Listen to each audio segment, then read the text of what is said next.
Assalamualaikum warahmatullahi wabarakatuh. Bertemu lagi dengan saya Murni Dwi Astuti, calon guru penggerak angkatan 8 dari SMA Negeri 1 Wonosari, Kabupaten Gunung Kidul, Daerah Istimewa Yogyakarta. Saat ini saya tidak sendiri, saya bersama Bapak Taufik Saliono SPD MPDSI. Beliau adalah Kepala SMA Negeri 1 Wonosari, dan pada kesempatan yang baik ini saya akan mewawancarai Pak Taufik dengan kaitannya tugas demonstrasi kontekstual modul 3.1, yaitu tentang pengambilan keputusan nilai-nilai kebajikan universal sebagai seorang pemimpin. Selamat sore Pak. Selamat sore. Ya, mohon maaf ya Pak, saya mengganggu waktu sebentar. Di sini ada beberapa pertanyaan yang akan saya ajukan Pak. Ini kaitannya dengan bagaimana Bapak menyikapi ataupun juga mengambil keputusan terkait dengan problematika, baik itu yang berkaitan dengan siswa maupun guru ataupun karyawan dan juga lingkungan di sekitar SMA Negeri 1 Wonosari. Bagaimana Bapak dapat mengidentifikasi kasus-kasus yang merupakan dilema etika ataupun juga bujukan moral selama ini? Yang pertama,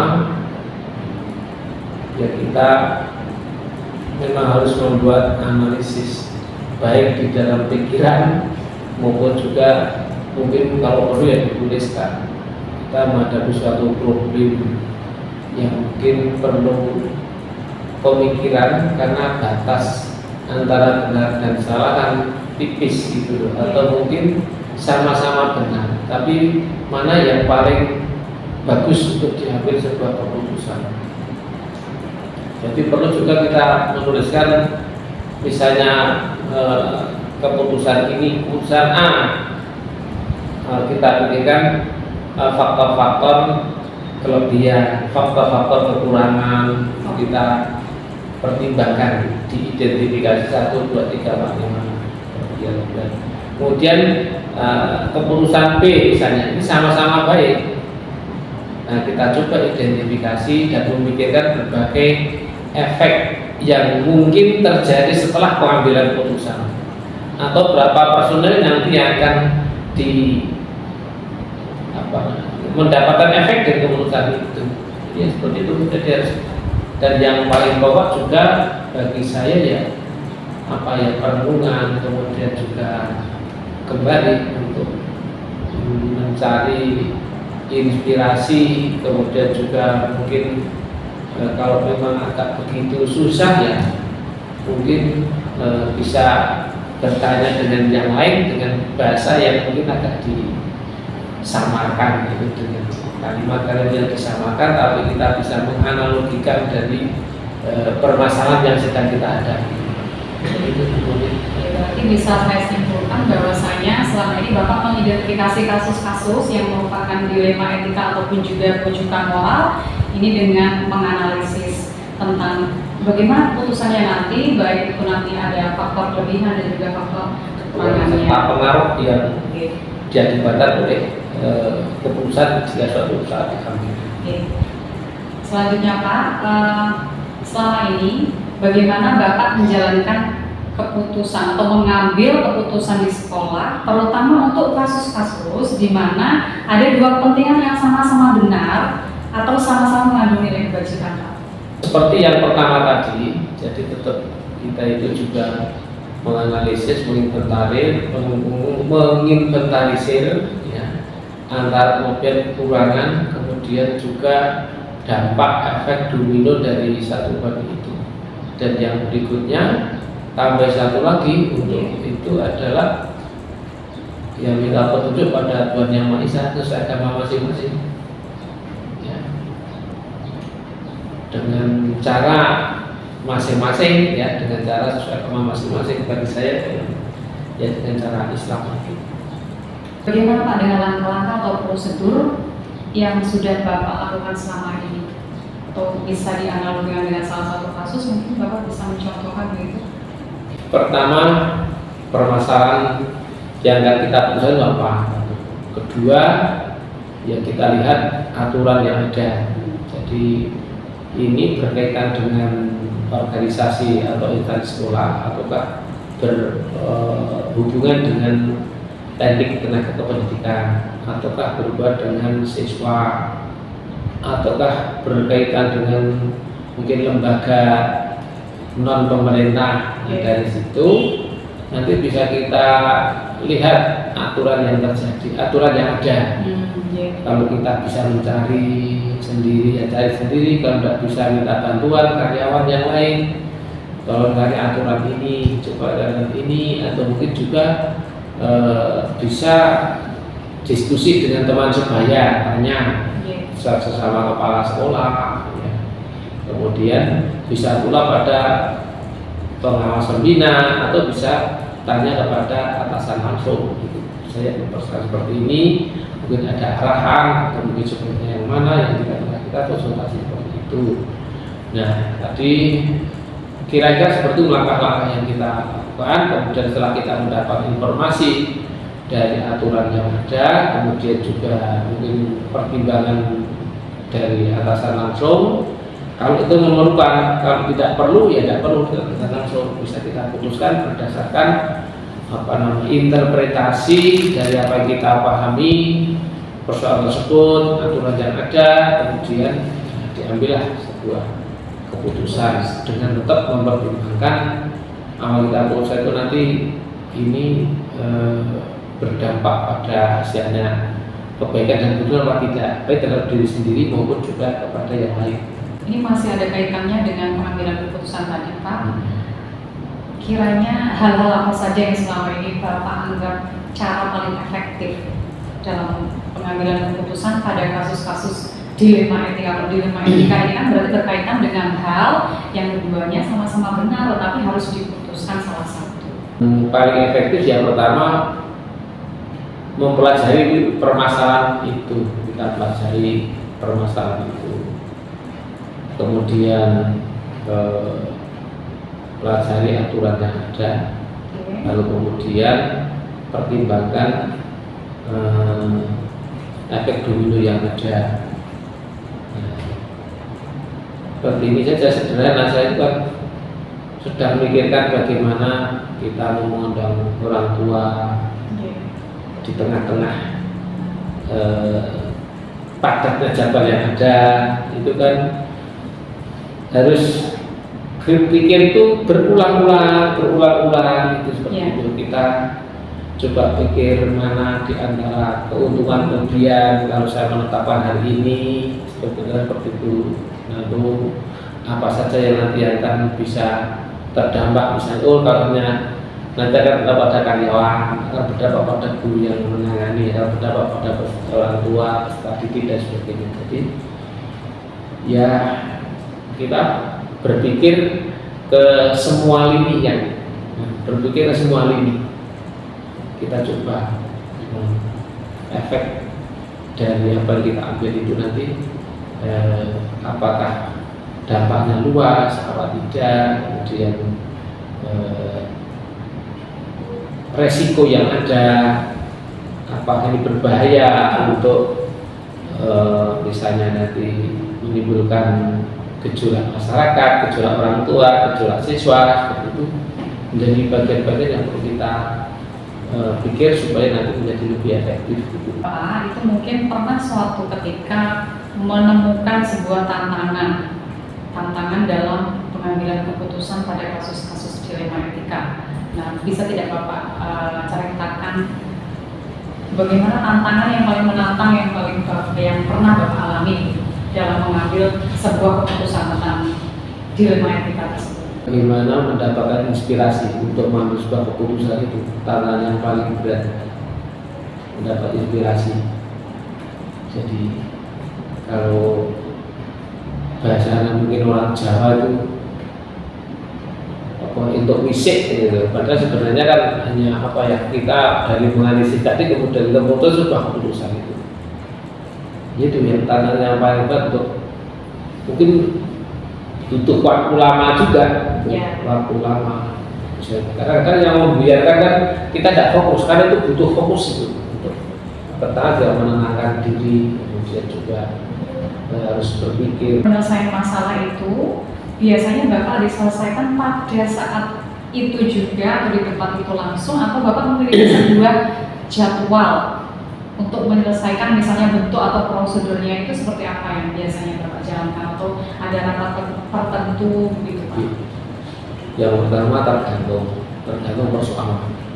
Ada yang persoalan ringan, ada yang persoalan berat. Persoalan ringan itu apabila hanya menyangkut beberapa personel dan itu sederhana permasalahannya.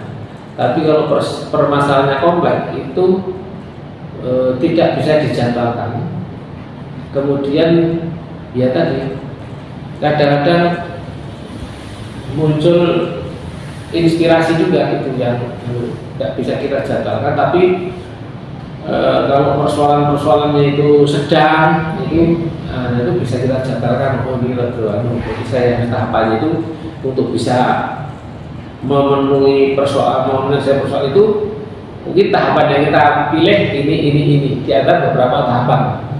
Jadi sangat tergantung. Kalau persoalan yang agak berat ya misalnya dulu ketika ya saat ini persoalan yang berat apa untuk mewujudkan sebuah itu tidak bisa untuk hanya kita putuskan, kita jadwalkan, belum tentu, karena sangat tergantung dengan orang lain. Kalau mau gedung kan berhubungan dengan dinas pendidikan saja, tapi juga berhubungan dengan bahkan dengan PUPR, bahkan dengan instansi lembaga yang lain, misalnya di kebudayaan, tapi berbeda dengan panitia seperti itu kan erat hubungannya dengan. Nah kalau seperti itu kita tidak bisa jadwalkan.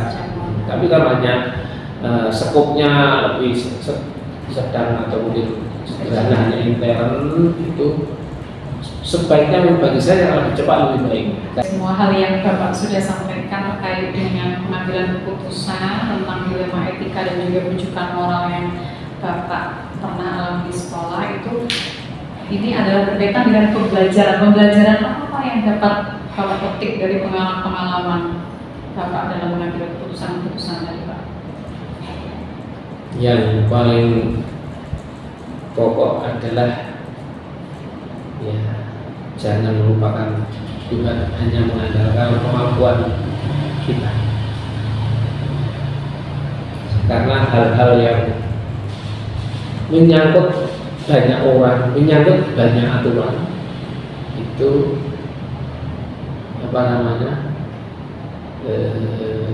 kadang-kadang ya faktor X, dalam artian faktor X itu adalah faktor-faktor yang di luar dugaan, kok ini responnya seperti ini terhadap apa yang kita ajukan. Kadang-kadang melebihi dari apa yang kita pikirkan. Terima kasih Pak atas waktu yang telah disempatkan bersama Bapak sebentar. Itu saja mungkin, terima kasih. Jika ingin melanjutkan aktivitas Pak. Terima kasih. Waalaikumsalam warahmatullahi wabarakatuh.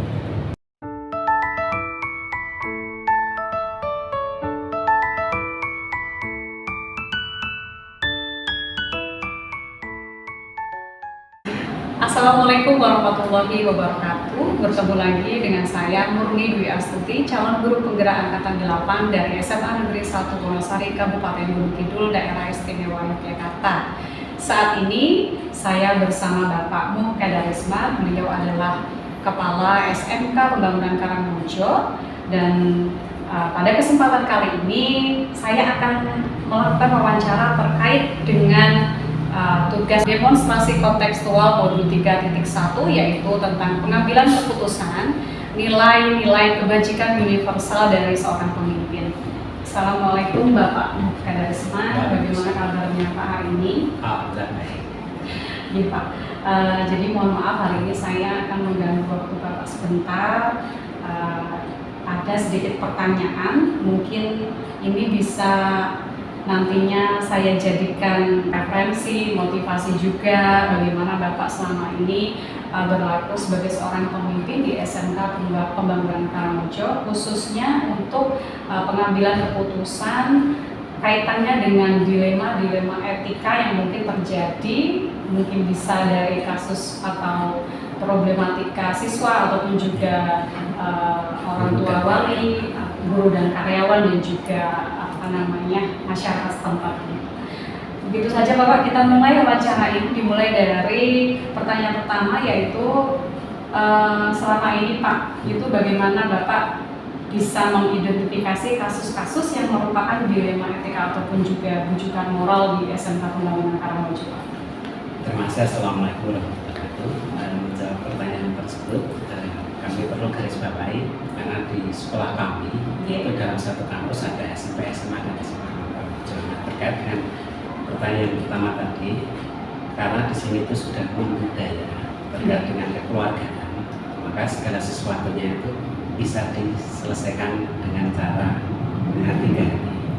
Tetapi kita juga tidak menutup kemungkinan ketika itu kita melihat dari kejadian atau bahasa besarnya itu kasus itu bisa diklarifikasi ada besar, sedang, dan kecil kan itu. Nah, dengan model yang seperti tadi saya sampaikan, kita kekeluargaan itu kita tidak bisa langsung memutuskan, tidak bisa langsung mengeksekusi seorang diri.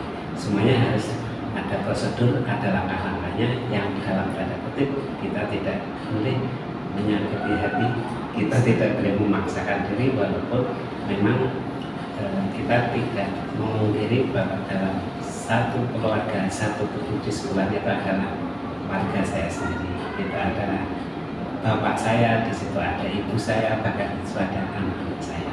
Begitu. Baik, berarti bisa saya ambil kesimpulan bahwasanya di SMK Pembangunan Karangmojo ini, karena ini memang tidak hanya SMK saja ya, tidak hanya satu sekolah saja. Tidak hanya satu sekolah, jadi memang sudah budaya di sini semuanya. Jika ada permasalahan baik itu tingkatannya kecil ataupun sedang ataupun mungkin bisa disebut dengan kasus besar gitu Pak ya, itu bisa diselesaikan dengan cara musyawarah, karena memang sudah menjadi negara daging gitu Pak di sini. Bagus sekali. Selanjutnya adalah, nah kemudian begini Pak, jika dalam perjalanannya begitu nih, kemudian ada sebuah kasus begitu di sekolah Bapak itu, bagaimana cara Bapak menjalankan pengambilan keputusan, terutama untuk kasus-kasus di mana ada dua kepentingan yang sama-sama benar atau sama-sama mengandung nilai kebajikan. Nah, ini yang disebut dengan dilema etika tadi Pak.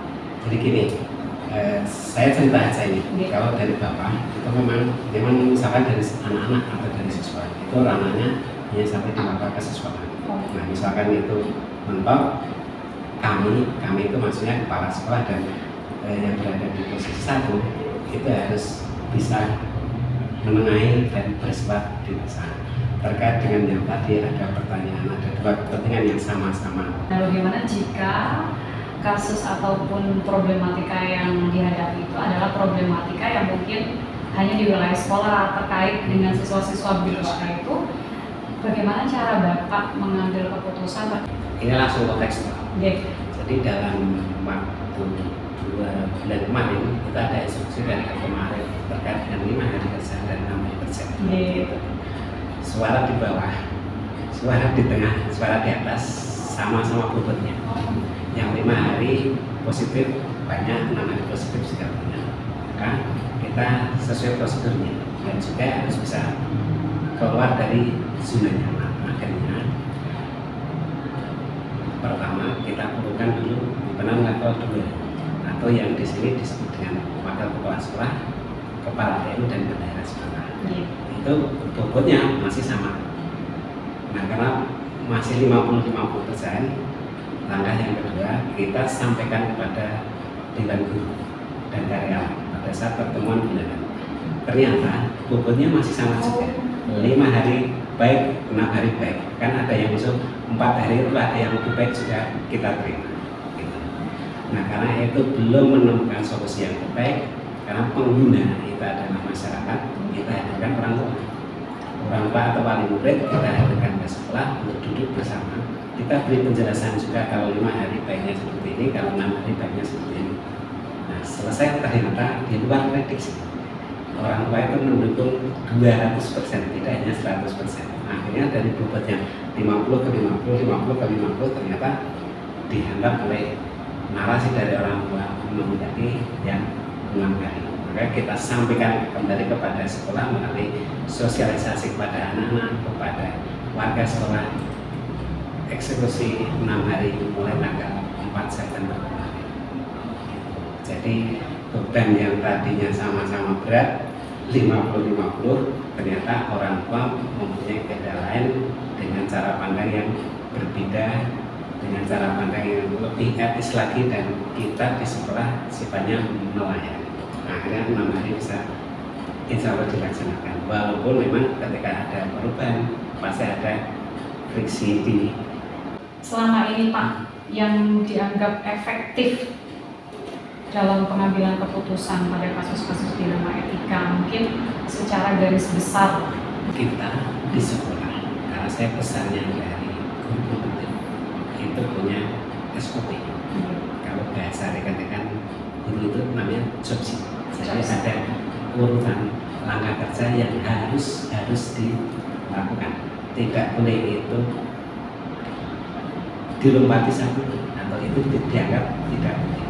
Jadi oke, bahasa kakunya itu harus dulu sesuai dengan SOP-nya. Sekali lagi kembali ke awal yang di depan, bahwa kita itu dalam satu memang benar, misalkan kita itu bagian tubuh kita itu ada yang sakit, memang semuanya mengeluh menjadi tidak sehat. Nah, daripada itu merembet kemana-mana, bahasa ekstrimnya kan harus diamputasi. Tetapi bagaimana bisa kita menyembuhkan dulu dengan cara pencegahan.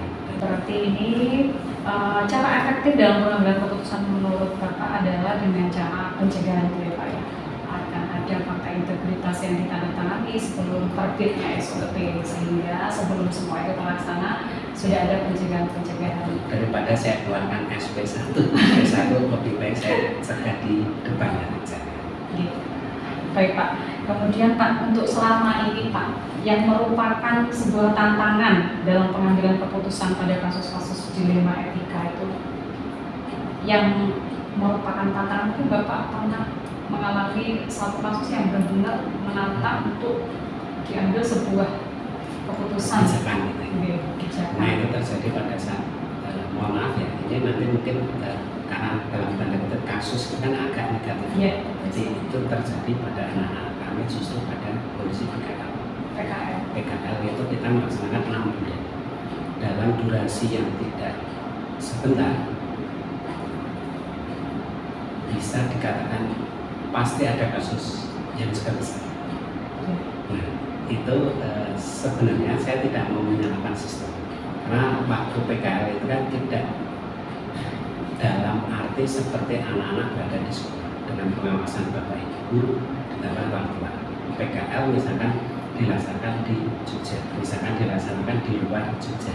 Itu biasanya Bapak cara penyelesaiannya itu pada saat waktu tertentu saat itu, ataukah ada jadwal-jadwal atau tata krala dalam penyelesaian problematika tersebut? Bentuk atau prosedurnya seperti apa? Lihat konteksnya. Kalau kita segera itu saya mencari yang bertanya yang sebelumnya. Kalau itu kan memang harus segera. Tapi kalau itu yang kasus yang lain itu semuanya banyak solusi, banyak jalan. Penyelesaian masalah memang dilihat dari konteks yang berbeda. Oke. Kemudian selanjutnya Pak, adakah seseorang atau faktor-faktor yang selama ini mempermudah atau membantu Bapak dalam pengambilan keputusan dalam kasus-kasus dilema itu? Jadi gini, karena sekolah kami itu membudayakan setiap 1 bulan sekali ada pertemuan undangan. Itu mengadakan semua dengan guru dan karyawan. Dan pada minggu-minggu tertentu itu kita komunikasi, kita koordinasikan semua wakaf, tidak semua guru. Kalau guru memang hanya 1 bulan, kalau wakaf itu kondisional, bisa jadi seminggu 2 kali atau bahkan seminggu 4 kali itu bisa. Jadi kalau bahasa saya secara pribadi itu kan meringankan beban kepala sekolah, bisa berbagi, bisa curhat, baik itu saya pribadi ataupun ibu kepala sekolah atau bapak kepala sekolah yang itu mungkin ada sesuatu yang perlu kita musyawarahkan, kita koordinasikan, bisa dijelaskan saat itu juga. Ini bisa saya tarik kesimpulan bahwasanya faktor-faktor yang mempermudah membantu itu ya seluruh stakeholder sekolah, karena memang ada urusan sekolah, urusan siswa ada kemahasiswaan, kurikulum, bosnya sendiri. Kerja sendiri memang semuanya harus bekerja sama, dan ketika ada permasalahan juga harus diundingkan, diselesaikan bersama-sama. Jadi Pak, dari semua hal yang sudah kita diskusikan tadi, Bapak sampaikan tadi, ini yang terakhir adalah pembelajaran apa Pak yang dapat Bapak mungkin bisa tarik sebuah kesimpulan ataupun juga pengalaman dalam mengambil keputusan di ilmu etika yang mungkin kaitannya dengan Bapak sebagai seorang pemimpin. Begini ya, kadang-kadang kalau saya berada di sini sebagai kepala sekolah SMA swasta, kadang harus bisa bergerak dan saya. Namun contoh kecil aja ketika rekan-rekan kepala sekolah itu baru membahas bagaimana trik untuk bisa misalkan sukses PPDB gitu ya. Yeah. Kami sudah harus melaksanakan. Yang lain itu baru berpikir bagaimana kiat anak-anak SMP atau MTS itu bisa tertarik di sini. Maka sekolah kami harus sudah memboyong siswa-siswa asli berada di sini. Walaupun seperti tadi benturannya banyak, tapi itulah asiknya mengelola sekolah di swasta. Mungkin itu saja Pak, cukup untuk kesempatan kali ini. Terima kasih atas waktu yang telah disempatkan oleh Bapak. Mungkin nanti kita bisa berkesempatan silaturahmi lagi, main-main ke sini gitu nih Pak. Mohon maaf nih, pokoknya saya karena Bapak tadi ada kegiatan yang akan segera dilakukan, maka saya cukupkan sampai sini. Terima kasih Pak. Assalamualaikum warahmatullahi wabarakatuh. Waalaikumsalam.